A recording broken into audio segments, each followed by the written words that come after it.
예, 다 같이 구약 성경 사무엘상 28장 3절 말씀입니다. 사무엘이 죽었으므로 온 이스라엘이 그를 애곡하며 그의 본성 라마에 장사하였고 사울은 신접한 자와 박수를 그 땅에서 쫓아내었더라. 블레셋 사람이 모여 수넴에 이르러 진침해 사울이 온 이스라엘을 모아 길보아 산에 진쳤더니 사울이 블레셋 사람의 군대를 보고 두려워서 그 마음이 크게 떨린지라. 사울이 여호와께 묻자오되 여호와께서 꿈으로도 우림으로도 선지자로도 그에게 대답지 아니하시므로 사울이 그 신하들에게 이르되 나를 위하여 신접한 여인을 찾으라. 내가 그리로 가서 그에게 물으리라. 그 신하들이 그에게 이르되 보소서 엔돌에 신접한 여인이 있나이다. 좀 띄어서 16절을 읽겠습니다. 사무엘이 가로되 여호와께서 너를 떠나 내 대적이 되셨거늘 내가 어찌하여 내게 묻느냐. 20절 사울이 갑자기 땅에 온전히 엎드러지니 이는 사무엘의 말을 인하여 심히 두려워하며 또 그 기력이 지나였으니 이는 그가 종일 종야에 식물을 먹지 못하였음이라. 20절 말씀까지 읽어드렸습니다.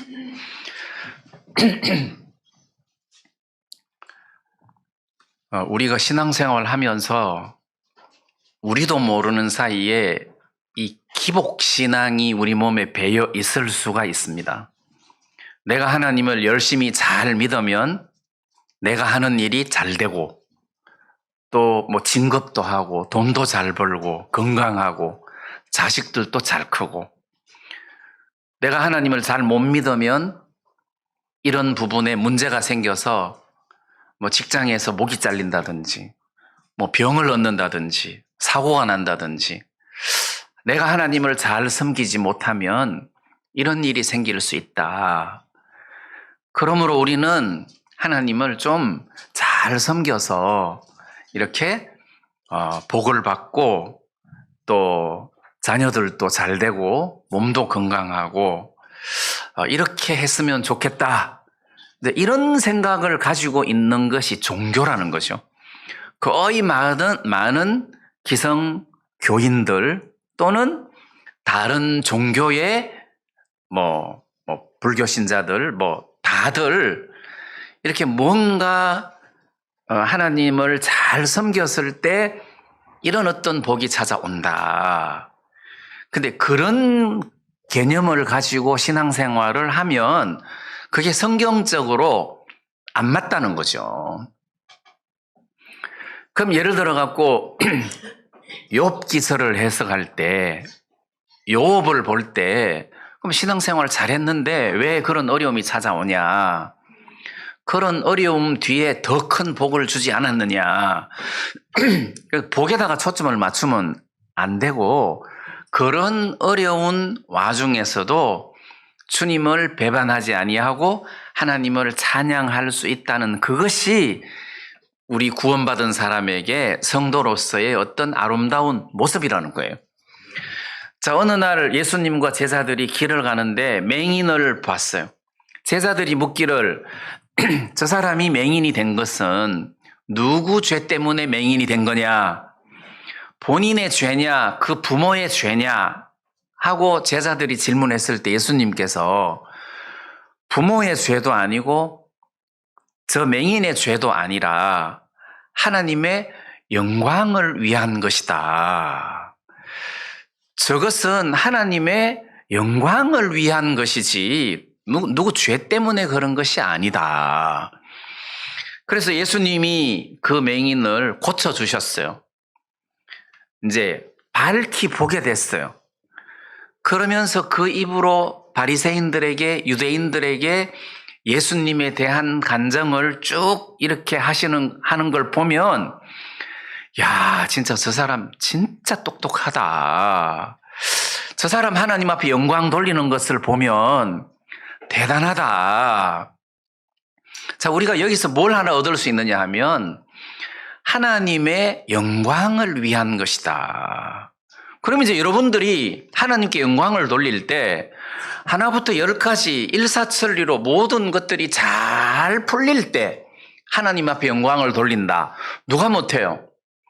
그건 믿음이 없는 사람이라도 그런 경우에 하나님 앞에 영광 돌리는 것은 누구나 할 수 있단 말이에요. 그런데 스파포드처럼 딸 넷이 그 대서양을 횡단하다가 철갑선하고 부딪혀가지고 완전히 물에 수장돼서 딸 4명이 다 죽었는데 그럼에도 불구하고 그는 간증하기를 하나님이 이런 일이 있을 줄 알고 그 전에 미리 내 딸이 무디 집회 때 다 구원을 받은 거예요.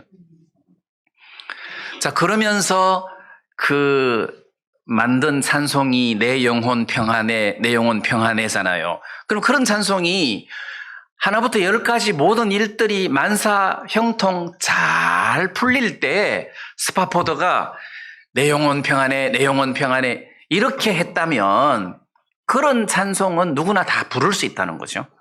근데 지극히 슬픔 중에 어려움 중에서 이 스파포드는 내 영혼 평안해, 내 영혼 평안해 이렇게 찬송하니까 그게 오히려 하나님 앞에 훨씬 더 큰 영광이 됐단 말이에요.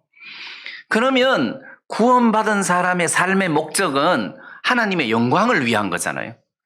하나님이 우리를 만드신 목적도 그렇고 창조하시고 구원하신 목적도 하나님의 영광을 위한 것이다. 하나님을 찬양하기 위한 것이다. 자, 거기에다가 우리가 초점을 맞춘다면 일이 잘 풀릴 때도 감사하고 일이 잘 안 풀릴 때도 감사하고. 왜? 그는 하나님이시기 때문에 그렇다는 거죠.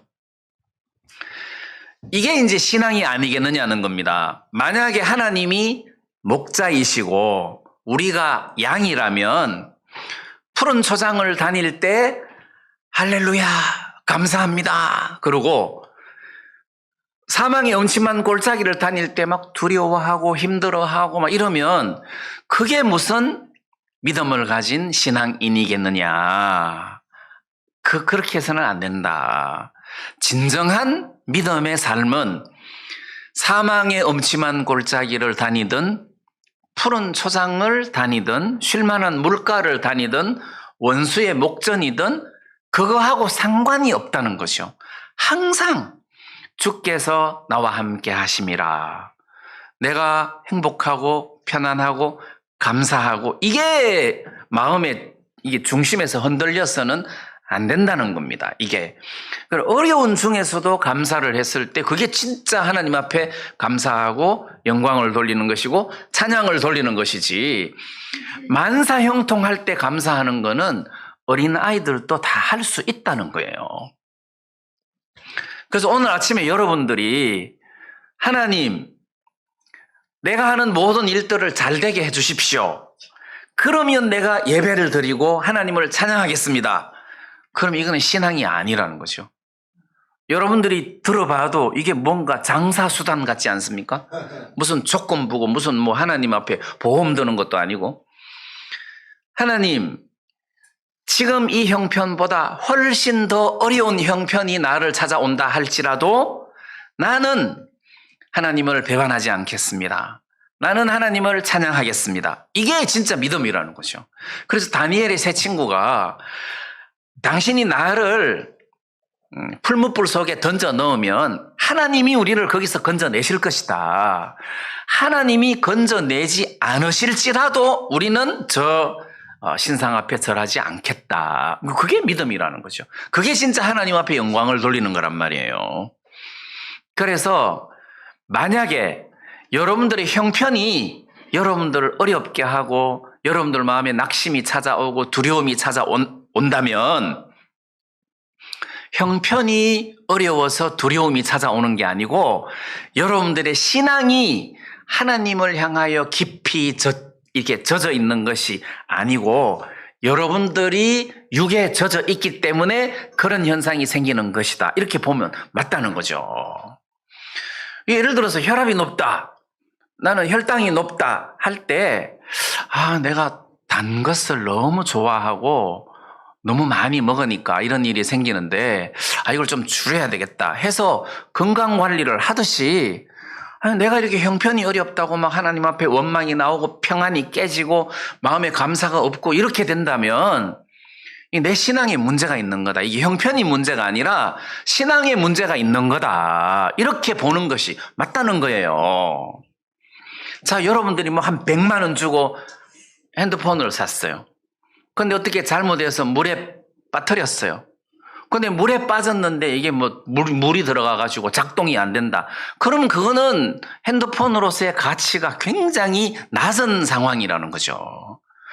물 속에 1시간, 2시간 놔뒀는데도 여전히 핸드폰은 정상적으로 작동을 한다. 막 얼음 속에 집어넣는데도 온 주위가 꽁꽁 얼었는데도 이 핸드폰이 작동한다.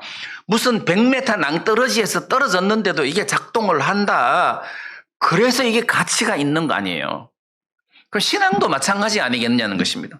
어렵고 힘드는데도 하나님을 향한 감사한 마음이 여전히 변치 않고 그대로 유지가 되고 하나님을 잘 섬긴다. 저 사람 믿음의 사람이다. 이렇게 보는 거고, 좀 어렵다고 해서 어려워하고, 좀 좋다고 해서 뭐 좋아하고, 이건 기복이 너무 심하다면 영적으로 어리다는 소리예요. 그래서 여러분들이 오늘 내가 은혜를 많이 받아서 하나님 앞에 감사를 해야 되겠다. 그렇게 하려면 그건 누구나 다 할 수 있어요.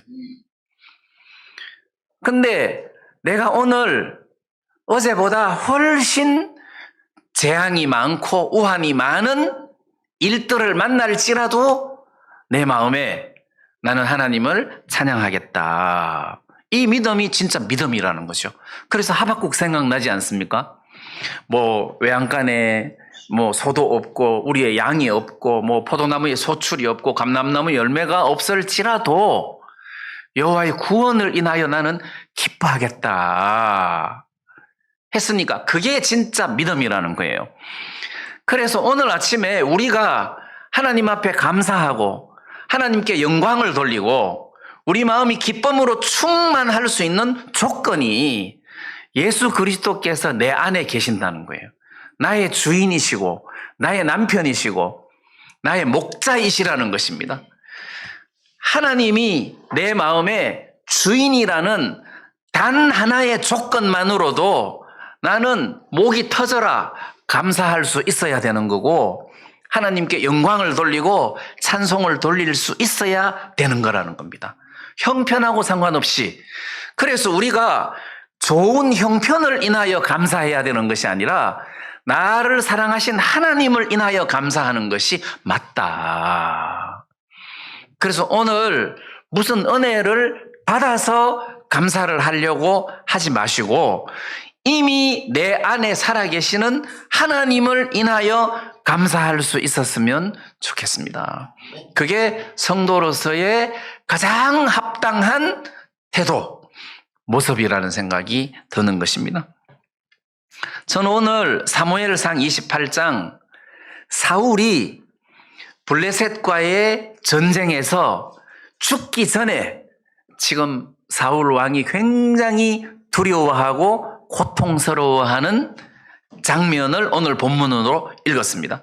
근데 이제 제가 오늘 말씀드리려고 하는 것은 사울 생애의 마지막 전쟁이죠. 이 전쟁에서 죽임을 당하니까 이 블레셋 군대 앞에서 지금 사울의 모습이 굉장히 두려운 거예요. 그래서 5절 말씀에 보면 사울이 블레셋 사람의 군대를 보고 두려워서 그 마음이 크게 떨린지라. 그러니까 사울이 블레셋 군대를 보고 크게 두려워서 그 마음이 크게 떨렸다. 그러면 이 사울이 이 블레셋 군대들 앞에서 두려워서 크게 떨렸는데 여러분들이 사무엘상을 이렇게 쭉 읽다가 보면 사울 왕이 두려워한 적이 많이 있었어요. 두려워한 적이 많이 있었어요. 그 중에 다윗을 인하여 두려워하는 대목이 있었단 말입니다. 그게 이제 사무엘상 18장 15절 말씀에 보면 사울이 다윗의 크게 지혜롭게 행함을 보고 그를 두려워하였으나, 그러니까 지금 우리가 생각할 때 사울은 왕이고 다윗은 소년이에요. 젊은 청년이에요. 근데 왕이 소년, 청년 다윗을 인하여 두려워하고 있는 거예요. 왜? 크게 지혜롭게 행함을 보고 그를 두려워하였다. 그러니까 지금 사울이 왕이면서 두려워해야 할 일도 아닌데 두려워하고 있다는 거예요. 자, 이 말은 마음에 신앙이 없다는 뜻입니다. 마음에 신앙이 없다는 거예요. 그 다음 사울이 골리앗 앞에서 골리앗이 나타나가지고 이스라엘 백성들을 조롱할 때 사울과 온 이스라엘이 두려워하였다, 이렇게 되어 있거든요. 사울도 골리앗을 보고 두려워했단 말이에요. 그럼 오늘 본문 말씀에서도 두려워서 마음이 크게 떨린지라. 자, 이렇게 이야기를 하고 있는데, 이렇게 두려워하고 마음이 떨리는 이 상황은 하나님이 없는 마음이라는 거지. 이게 하나님이 없어서 그렇다. 블레셋 군대가 많아서 그런 게 아니라 하나님이 없어서 그렇다. 다윗이 지혜로워서 두려운 게 아니라 하나님이 없어서 두려운 거다. 그럼 반대로 다윗도 많이 두려웠어요. 다윗도 사울이 자기를 죽이려고 하니까 사울이 두려워서 도망을 갔단 말이에요. 사울을 두려워했어요. 다윗도 두려워했어요. 그 다음에 이제 가드 왕 아기스에게 도망을 갔는데, 아기스 왕이 도망을 갔는데 그 신하들이 이 사람은 그들의 왕이라 하면서 다윗의 죽인 자는 뭐 만만이요 사울의 죽인 자는 천천히요 하던 그 자가 아니냐 할 때, 그때 다윗이 야, 이게 자기 모습이 들통났구나 해서 두려워서 가도왕 아기스를 두려워해서 미친 채 하잖아요. 수염에 침을 흘리고 등을 문짝에 기대면서 비비고 미친 채 하면서 거기서 벗어났는데, 그때 그 다윗이 가도왕 아기스를 굉장히 두려워했단 말이에요. 그러면 사울도 두려워하고 다윗도 두려워했는데 그럼 차이가 뭐냐? 다윗도 하나님이 없다는 소리냐? 두려워하는 것은 1차적으로 맞아요. 근데 2차적으로 사울은 계속 두려워하면서 거기서 못 벗어나고 다윗은 잠깐 두려워했다가 거기서 벗어난다는 거죠. 금방 벗어나는 거예요. 다윗이 골리앗 앞에서 두려워했느냐? 안 두려워했다. 사울 왕 앞에서도 두려워했다가 금방 하나님으로 말미암아 거기서 벗어났다. 그래서 이런 것을 보면 다윗은 두려움이 찾아왔지만 그 안에 살아계시는 하나님을 인하여 거기서 벗어나는 믿음을 가지고 있었단 말입니다. 자, 그러면 우리가 시편 34편의 말씀을 제가 한 곳 읽어볼게요. 시편 34편 4절 말씀에 보면 이게 이제 34편 그 표제 제목이 다윗이 아비멜렉 앞에서 미친 채 하다가 쫓겨나서 지은 시, 이렇게 돼 있어요. 그러니까 이제 아기스 왕 앞에서 미친 채 하다가 쫓겨난 그때 다윗이 지은 시인데 34편 4절에 보면 내가 여호와께 구하매 내게 응답하시고 내 모든 두려움에서 나를 건지셨도다. 이렇게 되어 있잖아요. 아기스 왕 앞에서 두려워했어요. 사울 왕을 두려워했어요. 근데 시편 34편에서 여호와께서 내게 응답하시고 내 모든 두려움에서 나를 건지셨도다 해서 하나님이 나를 여기서 건지셨구나. 그러니까 두려움에서 빠져나온 거예요. 근데 사울의 삶 속에서는 하나님의 은혜로 거기서 빠져나온 적이 없는 거예요. 그게 이제 차이점이라는 겁니다. 그럼 우리도 마찬가지예요. 여러분들이나 저나 누구든지 어려움이 찾아오면 처음에는 두려워하고 걱정하고 불안해하고 힘들고 슬프다는 겁니다. 근데 우리 똑같이 처음에는 두렵고 힘들고 어렵고 마음이 불안한데 믿음의 사람은 즉시 거기서 마음이 벗어난다는 거지. 그 두려움에서 벗어난다는 거예요. 왜? 하나님을 힘입어 용기를 얻고 하나님을 힘입어 믿음을 가지고 그 형편에서부터 벗어나게 돼 있단 말입니다. 근데 반대로 구원받은 사람이 슬픔을 1년씩, 2년씩, 5년씩 가지고 있다는 것은 문제가 있다는 겁니다. 두려운 마음을, 미운 마음을 1년씩, 2년씩 이렇게 가지고 있으면서 지배를 당하는 것은 문제가 있다는 거예요. 하나님이 있는 사람은 그 두려움에서, 슬픔에서, 문제에서 벗어나게 돼 있단 말입니다. 그러면 만약에 여러분들이 어렵고 힘든 상황에서 못 벗어나고 거기에 계속 짓눌려서 한 달, 두 달, 1년 이렇게 산다면 내 마음에 하나님이 계시지 않는다.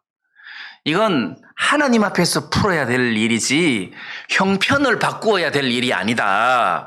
이렇게 여러분들이 생각을 하시고 형편을 바꾸어야 되는 게 아니라 하나님 앞에서 내가 믿음을 가지고 마음을 바꾸어야 되는 거다. 그래서 하나님이 임하면 그게 문제가 안 된다는 거예요.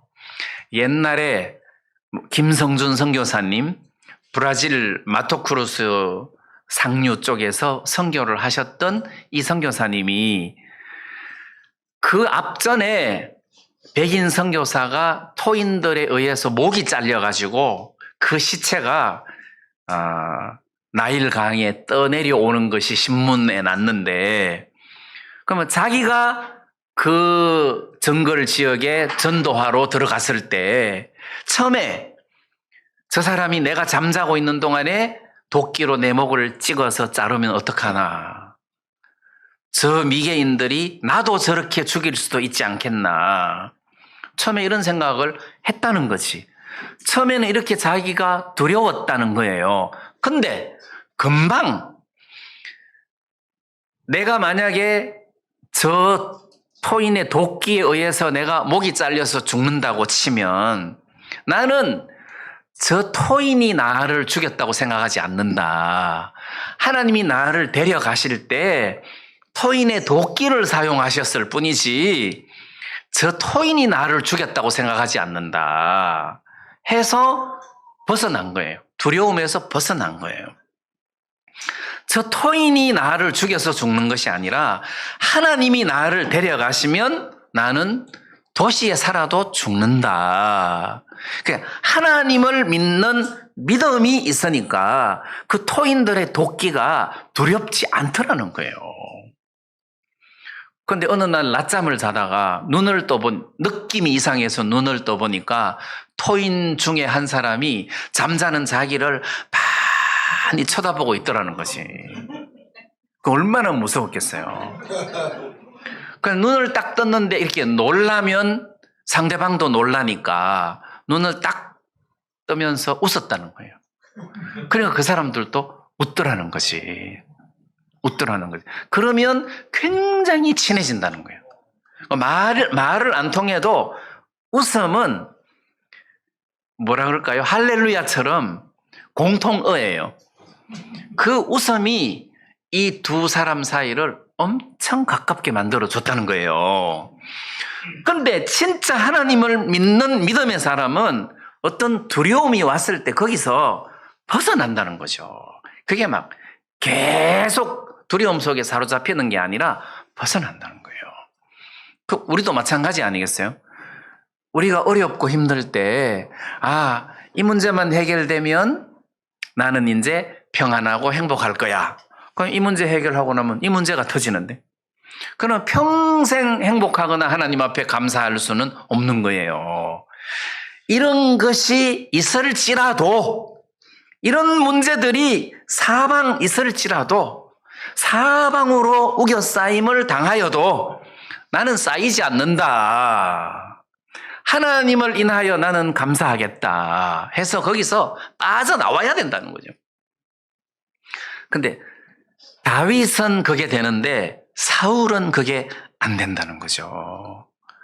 그러니까 사울은 육에 속한 그림자고 다윗은 은혜에 속한 그림자. 사울은 육과 율법 아래 있는 사람의 그림자. 다윗은 은혜 아래 있는 사람의 그림자다. 자, 이런 생각이 좀 들었습니다.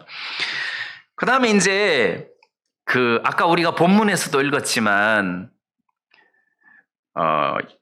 6절 말씀에 보면 사울이 여호와께 묻자오되 여호와께서 꿈으로도 우림으로도 선지자로도 그에게 대답지 아니하시므로. 자, 옛날 과거 구약시대 때는 꿈으로 하나님이 나타나신 때도 있었어요. 그 다음에 선지자를 통해서 많이 나타나셨죠. 그 다음 우림으로도, 이 우림은 여러분들도 알다시피 제사장들이 입는 그 에봇 위에 흉패가 있어요. 가슴에 다는 패가 있어요. 이렇게 정사각형으로 된 흉패에 이게 두 겹으로 되어 있는데 그 안에 무슨 주사위 같은 그 보석 두 개를 집어넣어 가지고 그걸 뭐 이렇게 제비 뽑기처럼 해서 하나님의 뜻을 분별하는 것인데 그 우림으로도 하나님이 응답지 아니하시더라. 그러면 왜 하나님이 사울에게 응답지 아니하시는가? 그러니까 이제 우리가 지금 의문을 품자는 소리가 아니고 사울이 의문을 품었어야 된다는 거지. 사울이 왜 하나님은 나에게 꿈으로도 선지자로도 우림으로도 왜 응답지 아니하시냐? 왜 응답을 하지 않지?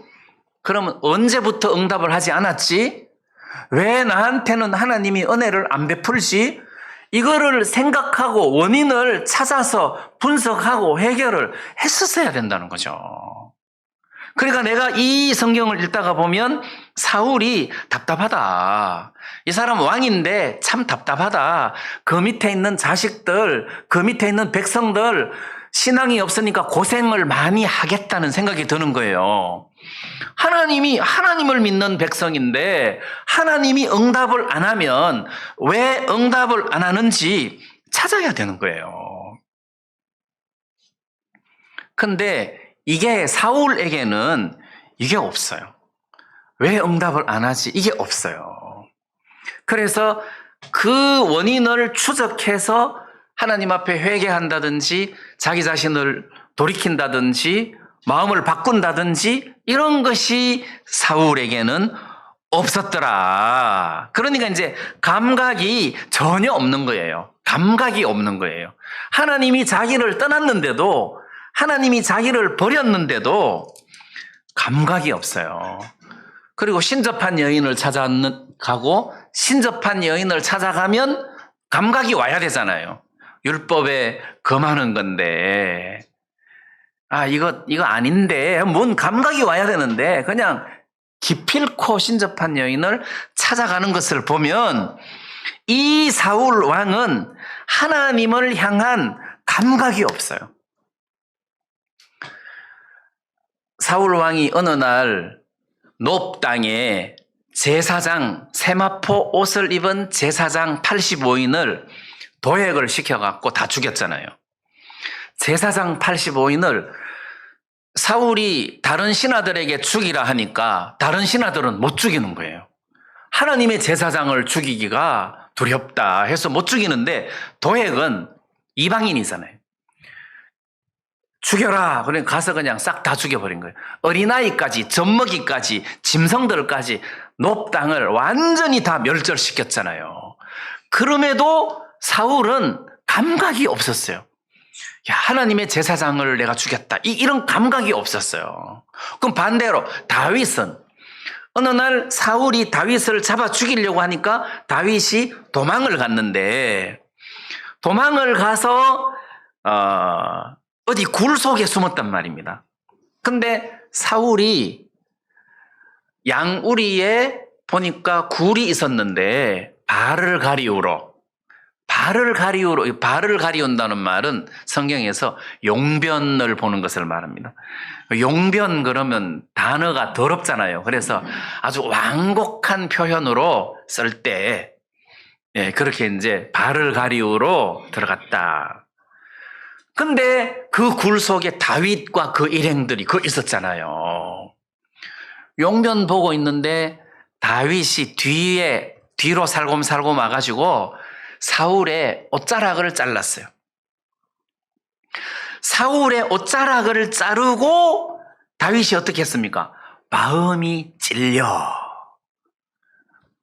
이제 사울을 부르면서 나는 당신을 죽일 수 있는 위치에 있었지만 안 죽였다. 왜 왕은 신하들이 내가 왕을 죽이려고 한다는 그런 이야기를 듣냐. 나는 죽일 수 있었지만 안 죽였다. 그래서 마음이 찔려서 말하자면 자수를 한 거잖아요. 그러니까 다윗은 마음이 찔렸다는 거예요. 이게 감각이잖아요. 감각. 근데 사울은 제사장 85인을 죽이고도 감각이 없는 거예요. 감각이 없어요. 그 다음 한 번은 또 사울에게 쫓기게 됐는데 마온 황무지에 산이 있는데 다윗은 저편으로 사울은 이편으로 그래서 다윗이 굉장히 위급한 상황에서 도망을 갔는데 이 황무지 산에서 잡힐 뻔했어요. 근데 그때 마침 블레셋 사람이 쳐들어와 갖고 전쟁이 벌어졌단 말이에요. 그럼 이제 국경을 수비해야지 이게 지금 다윗을 쫓는 일은 두 번째잖아요. 그래서 다윗 쫓기를 거치고 블레셋하고 전쟁하기 위해서 방어하기 위해서 갔단 말입니다. 그때 다윗은 무슨 생각을 했겠습니까? 하나님이 나를 건져주셨구나. 이렇게 하나님이 나를 건져주셨구나. 그 다윗에게는 이게 있어도 사울은 이게 없는 거예요. 아, 하나님이 다윗을 못 죽이게 하는구나. 이런 감각이 사울 왕에게는 이게 없더라는 거예요. 자, 그건 지금 내가 사울을 이야기하는 것이 아니라 우리 이야기를 하자는 거죠. 우리 이야기. 그 우리가 삶 속에서 무슨 감각이 있어야 된다는 거지. 무슨 감각? 하나님이 나와 함께 계시냐? 하나님이 나와 함께 계시냐? 내가 지금 하나님과 동행하고 있느냐? 내가 지금 하나님의 은혜를 입고 있느냐? 여기에 대한 어떤 감각이 필요하다는 겁니다. 왜 하나님이 내게 이런 일을 허락하시나? 아, 내가 요즘 하나님하고 거리가 멀구나. 이걸 안다는 것은 좋은 거예요. 왜냐하면 멀면 좁히면 되니까. 이게 중요하단 말이에요. 자, 이래서 구원받은 사람은 하나님과 나 사이에 어떤 그런 영적인 감각이 굉장히 중요하다. 사울은 감각이 전혀 없어요. 완전 문둥병자 같아요. 전혀 감각이 없어요. 근데 우리는 그렇게 신앙생활을 해서는 안 된다. 그래서 여러분들이 말씀을 읽다가 보면 이렇게 교제하다가 보면 비추어진다는 거죠.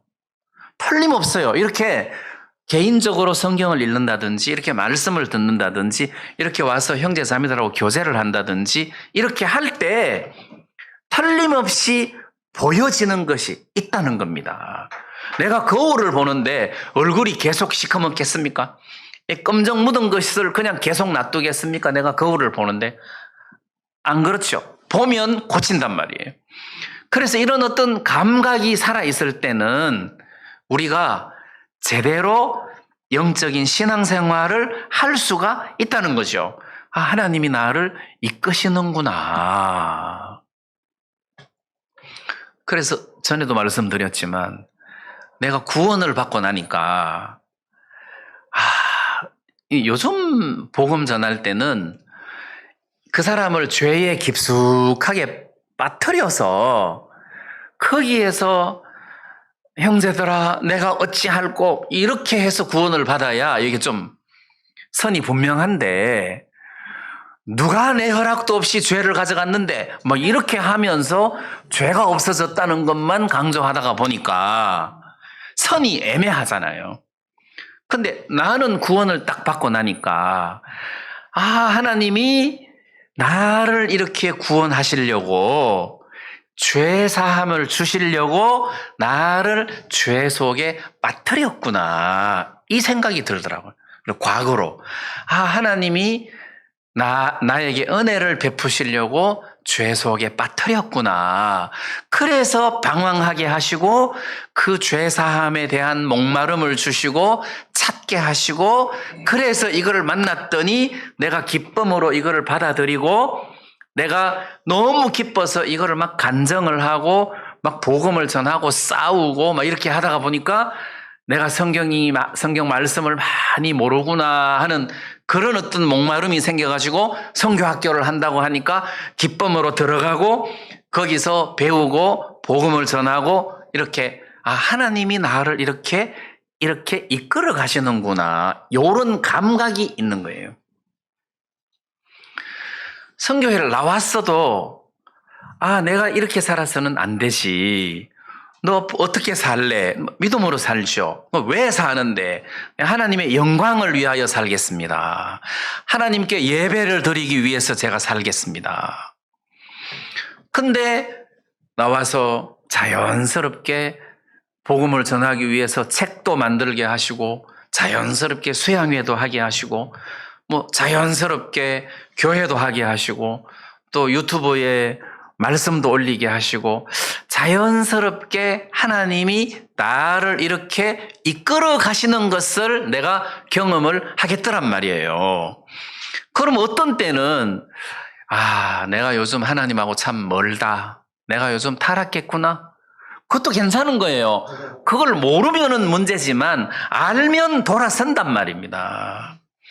그래서 저도 여러분들하고 같이 이렇게 교제하고 말씀을 전하고 하는 동안에 감각이 마음에서 살아나는 거예요. 마음에서 감각이 살아나는 거예요. 그럼 이 감각이 죽어버리면 그러면은 사울하고 똑같다. 사울하고 똑같다. 이게 맹인들은 점자책을 읽잖아요. 이게 점자책을 손끝으로 읽거든요. 손끝으로. 근데 이걸 계속 읽다가 보면 이 손끝에 굳은 살이 배긴다는 거지. 그래 이 손끝을 자꾸 갈아야 된대요. 갈아야 된대. 그래야 점자가 딱 이렇게 예민하게 딱 잡힌다는 거죠. 이걸 갈아야 된다는 거지. 한 번씩. 그러면 우리 영혼도 그렇지 않겠느냐는 거예요. 우리도 모르게 세상을 막 이렇게 살아가다가 보면 나도 모르게 하나님하고 멀어진다는 거지. 멀어지면서도 멀어지는 줄도 모르고 그냥 그렇게 살 수 있다는 거예요. 그래서 우리가 신앙생활을 하는 건데 그때 그 예민한 감각으로 하나님과 나 사이에 뭐가 많이 끼었다. 이거는 제가 하는 것이 맞다. 이렇게 하든지 안 그러면 나 제거하는 건 내 힘으로 제거를 못하겠다. 나는 하나님의 은혜를 입어야 되겠다. 해서 그런 문제를 가지고 하나님 앞에서 이렇게 은혜를 입는 이런 어떤 과정이 있어야 되는데 사울에게는 그런 것들이 전혀 없더라. 사울한테는 그게 없더라. 근데 우리는 그렇게 살면 안 된다는 거죠. 그 다음 이제 또 하나는, 오늘 읽었던 그 본문 말씀 3절에 보면 사무엘이 죽었으므로 온 이스라엘이 그를 애곡하며 그의 본성 라마에 장사하였고 사울은 신접한 자와 박수를 그 땅에서 쫓아내었었더라. 자, 신접한 자와 박수를 그 땅에서 쫓아내는 것은 잘한 거예요? 잘 못한 거예요? 잘했어요. 잘했어요. 근데 쫓아내놓고 또 형편이 안 되니까 또 찾아가는 것은 잘 못한 거죠. 그런데 사울이 신접한 자와 박수를 이렇게 쫓아내는 잘한 일을 이 사울의 생애에 몇 번 있었어요. 이게 신접한 자를 쫓아낸 게 몇 번 있었던 것이 아니라 사울이 왕이 되고 난 다음에 블레셋이 병거 3만, 마병 6천, 그 다음에 막 바닷가에 모래알 같은 블레셋 사람들이 쳐들어오니까 사울이 번제를 드렸잖아요. 사무엘이 와서는 왕이 지금 망령된 짓을 했습니다. 그러니까 사울이 번제를 드린다는 것은 잘하는 것이지만 사울이 번제를 드리는 것도 안 맞고 또 이 번제를 통해서 흩어지는 백성들을 모으기 위한 목적으로 번제를 드렸는데 사무엘은 망령된 짓이라 했단 말입니다. 이게 겉으로 보면 번제인데 이게 하나님이 기뻐하시는 제사는 아니라는 거죠.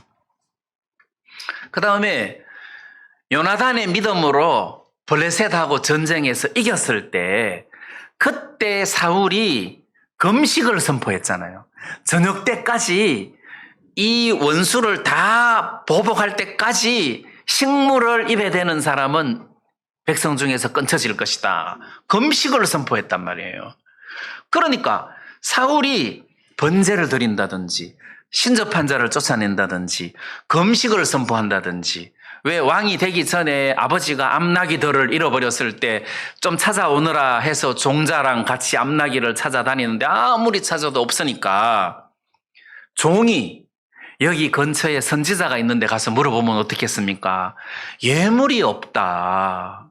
아, 내 손에 은 4분의 1 세겔이 있으니 그러면 됐다. 그러니까 이 사람은 사울은 물어보는 은혜 이런 차원이 아니고 예물 따지고 번제 드리고 금식하고 신접한 자 쫓아내고 이런 어떤 그 사고를 보면 사울은 뭔가를 이렇게 해야 하나님의 은혜를 입는다고 생각을 하는 그게 지금 사울의 신앙인데 잘못됐다는 거예요. 이게 뭔가를 해서 은혜를 입는 것이 절대 아니다. 다윗이 언제 뭔가를 했냐? 아니다. 자, 그래서 무언가를 해서 이렇게 은혜를 입으려고 하는 그런 그 사울과 같은 신앙생활을 하면 안 되고 다윗처럼. 그럼 다윗은 어떻게 했느냐? 먼저 하나님이 자기에게 베푸신 은혜를 발견하는 거예요. 내가 아버지 양을 칠 때 어떻게 곰이 나타났는데 곰하고 싸워서 내가 이겨서 양을 빼앗았다. 근데 나중에 정신 차리고 보니까 야, 내가 어떻게 곰을 이겼겠냐. 하나님이 나를 곰을 이기게 했구나. 하나님이 이기게 했구나. 하나님을 자꾸 배워나갔단 말이에요. 그래서 골리앗 앞에 설 때도 나를 곰과 사자에서 구원하신 하나님이 저 골리앗에게서도 나를 건지실 것입니다. 그러니까 이 다윗은 마음에 하나님을 발견한 어떤 믿음이 있었다는 거죠. 하나님이 나를 이렇게 건지시는구나. 하나님이 나에게 이렇게 은혜를 입히셨구나. 하나님이 이렇게 하셨구나. 이게 이제 있었단 말이에요. 자, 그런 어떤 은혜와 하나님의 사랑이 내 마음속에 가득 차니까 다윗도 하나님을 향하여 반응이 나온다는 거죠. 그리고 왕이 되고 난 다음에 법궤를 다윗성으로 가지고 오는 이런 행위부터 시작해서 하나님을 섬기는 어떤 그런 열정적 막 성전을 짓고 싶어하는 이런 마음이 일어나는, 이게 이렇게 하면 복을 줄 거다가 아니잖아요. 이미 다윗은 하나님으로부터 너무 많은 은혜를 입었기 때문에 그 하나님이 너무 좋아서 섬기는 거잖아요. 자, 그렇다면 여러분들이 뭘 열심히 해서 하나님 앞에 복 받으려고 생각을 하시면 피곤하다. 반대로 내가 무엇을 해서 하나님 앞에 복을 받기 전에 이미 하나님은 나에게 어마어마한 축복으로 나에게 복을 주셨다는 사실을 발견하는 거예요. 내가 구원을 받을 때 보니까 내가 구원을 받던 그날 예수님이 내 죄를 씻는 게 아니라, 예? 내가 이미 구원을 받을 때 보니까 이미 내 죄는 2000년 전에 씻겨졌더라는 겁니다. 발견하는 거잖아요. 내가 하나님의 은혜를 받아야 되는 것이 아니라 알고 보니까 하나님은 나에게 어마어마한 은혜를 주셨다는 거죠. 어마어마한 은혜를 주셨다. 내가 하나님의 백성으로서 내가 상상할 수 없는 하나님의 사랑을 입었다. 우리가 성경을 보면 뿌리가 가지를 붙든다고 되어 있지, 가지가 뿌리를 붙든다고 되어 있지 않잖아요. 뿌리가 가지를 붙드는 것이. 그럼 목자가 양을 위하는 거지 양이 목자를 위하지는 않잖아요. 아, 그렇구나. 나를 구원하신 주님이 나를 위하시겠구나. 나를 사랑하시는 이분이 나에게 은혜를 입혀주시겠구나.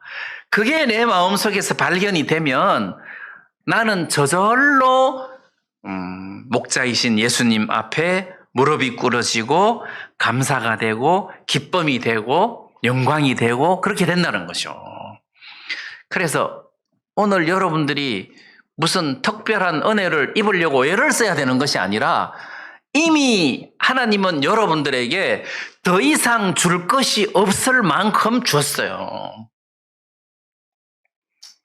탕자 이야기에 맏아들이 아버지를 향한 오해를 갖고 있었는데 맏아들이 아버지에게 한 불평 중에 내가 여러 해 아버지를 섬겨 명이 어김이 없거늘 염소 새끼라도 주어서 나와 내 벗으로 하여금 잔치를 하게 한 일이 없더니 아버지의 재산을 창기와 함께 먹어버린 이 아들이 돌아오매 이렇게 잔치를 베풀었습니다 하고 원망을 하니까 아버지가 얘야 내 것이 다 네 것이 않느냐 이 이야기를, 내 것이 다 네 것이로되 이 네 동생은 죽었다가 살아났으니 내가 기뻐하고 즐거워하는 것이 마땅하지 않겠느냐 할 때 내 것이 다 네 거다. 그래서 아버지는 아들에게 안 준 게 없어요. 모든 것을 다 줬어요. 에베소서에서도 하늘에 속한 모든 신령한 복으로 우리에게 복 주시되 이렇게 되어 있잖아요. 하나님은 우리에게 우리가 상상할 수 없는 많은 은혜들을 이미 우리들에게 주셨어요. 다만 내가 그 크기를 깨닫지 못했을 뿐이지. 그래서 신앙이라는 것은 하나님이 내게 주신 은혜를 발견해 가는 거예요. 내가 몰랐는데 알고 보니까 주님은 나를 이렇게 사랑하셨구나. 야, 주님이 진짜 내게 내가 감당할 수 없는 이런 큰 은혜를 내게 허락해 주셨구나. 해서 마음이 막 이렇게 북받쳐 오르는 감사와 충만함이 내 속에 가득 차도록 만드는 것이 그게 진짜 중요하다는 거죠. 그래서 오늘 아침에 딴 데 가서 자꾸 은혜를 입으려고 생각할 것이 아니라 받은 은혜의 크기가 이미 내가 감당할 수 없을 만큼 크다는 것을 깨닫는 거예요. 대단하다. 하나님이 내게 이런 은혜를 입혀주셨구나. 이런 하나님이 나와 함께 계시는구나.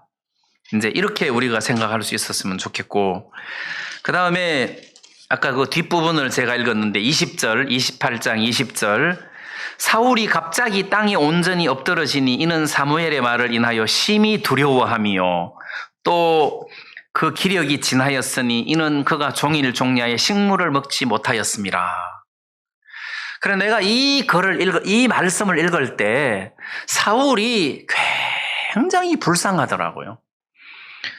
그래서 제가 그럼 나도 인생을 살다가 보면 이럴 때가 있지 않겠나. 나도 하나님하고 거리가 멀고 감각도 없고 이제 죽음이 코앞에 닥쳤고 이제는 하나님이 응답지도 않고 내 주위에 아무도 없고 나는 이렇게 외롭다.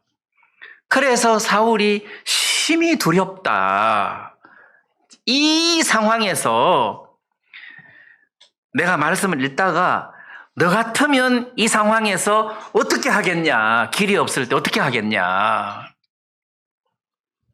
내가 스스로 이 질문을 해봤어요. 네가 사무엘상 28장의 사울이라면 너 어떻게 하겠냐. 나는 군사들 풀어가지고 다윗을 부르겠다. 다윗을 찾아와라. 해답은 그거밖에 없어요. 다윗을 찾아와라. 다윗을 찾아오면 진작 하나님이 너에게 머리에 기름을 붓고 왕을 삼았는데 내가 욕심으로 계속 왕위에 있었다. 오늘부로 네가 왕이다. 나는 이제 평민이다. 아무것도 아니다. 이 하나님의 백성들을 네가 왕이 되어서 다스려라. 이 전쟁도 네 전쟁이다. 나는 여기서 물러나겠다. 자기가 왕에서 내려오고 다윗을 왕으로 세우면 어떻게 될까?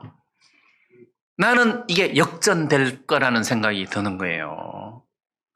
그리고 신접한 자를 찾아가가지고 하루 종일 막 이렇게 헤맬 것이 아니라 다윗을 찾아와라 하고 군사 풀면 다윗을 찾아올 수 있다.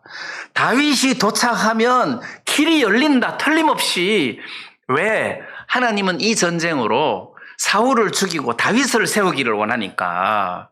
그러면 내가 하나님 뜻을 알고 나는 내려가겠다. 네가 이 나라를 다스려라.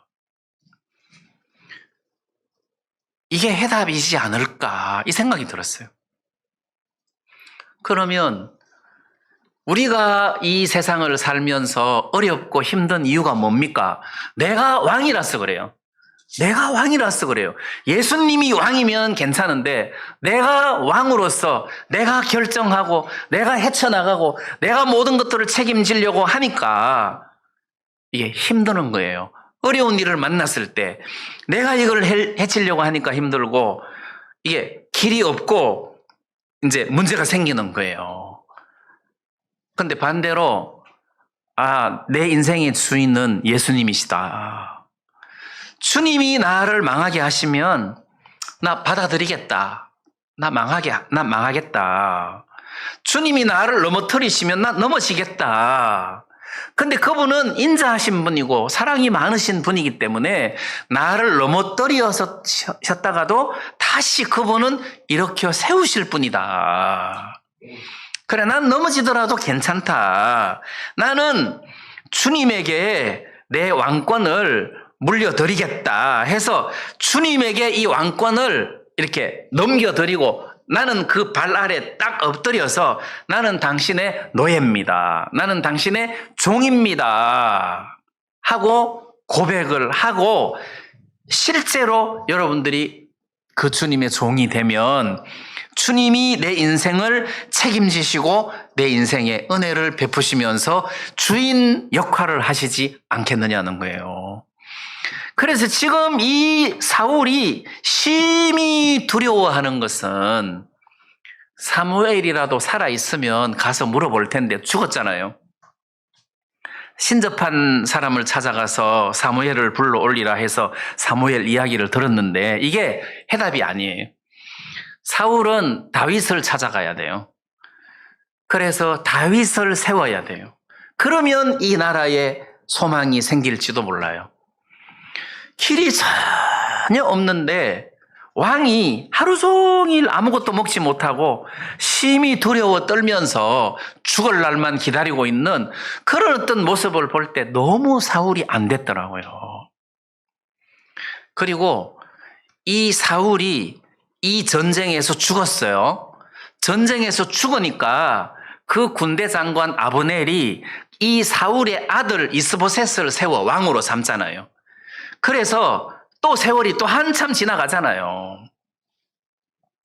그런 걸 보면 사울은 왕을 내려놓고 싶은 마음이 없는 거예요. 내가 왕을 내려놔야 된다. 이게 나라가 사는 길이다. 내가 왕을 내려놓을 텐데 내가 죽으면 너희들 다윗을 왕으로 세워라. 이런 어떤 언질도 그 밑에 사람들에게 안 준 거예요. 그러니까 아브넬이 이스보셋 세워가지고 왕으로 세워서 그 나라를 계속 유지하려고 했지. 안 그러면 어떻게 그 이스보셋을 세워가지고 아브넬이 계속 다윗을 대적하는 그런 어떤 형상으로 살았겠느냐. 그래서 이 사울은 자기가 왕인 것을 죽어도 못 내려놓는 그런 어떤 악함 때문에 찾아온 고통이다. 그 고통이다. 그럼 우리도 마찬가지다.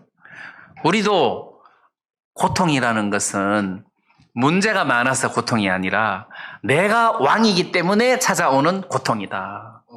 그래서 예수 그리스도를 내 인생의 왕으로 세우면 아무 문제가 없다. 예수님이 왕으로 세우시면, 예수님이 다스리시면 엉망진창인 나라라도 단번에 질서정연하게 단번에 우리 죄가 씻겨지듯이 우리의 문제를 해결하신다. 예수 그리스도를 내 마음에 굳게 세우는 것이 해답이다. 예수님만 내 마음에 굳게 세울 때 그게 내 영생 구원의 길이듯이 삶 속에서 구원의 길이다. 예수 그리스도를 높이고 예수 그리스도를 세우는 이런 삶을 사는 것이 해답이다. 이런 생각이 좀 들었습니다. 그래서 사무엘상 28장에 그 사울의 최후, 사울의 그 마지막 날 그의 어떤 고통을 보면서 우리가 이렇게 감각 없이 살지 않나. 그럼 지금이라도 나를 왕위에서 끌어내리고 예수 그리스도를 보좌에 앉혀서 그분에게 복종하는 삶을 산다면 새로운 길을 주님이 열어주시지 않겠나. 우리가 이런 삶을 통해서 하나님께 영광을 돌리는 이런 신앙생활을 할 수 있었으면 좋겠다 하는 그런 마음이 들어서 잠시 말씀을 드렸습니다. 우리 말씀을 여기까지 드리겠습니다. 우리 다 같이 찬송 한 장 부르겠습니다.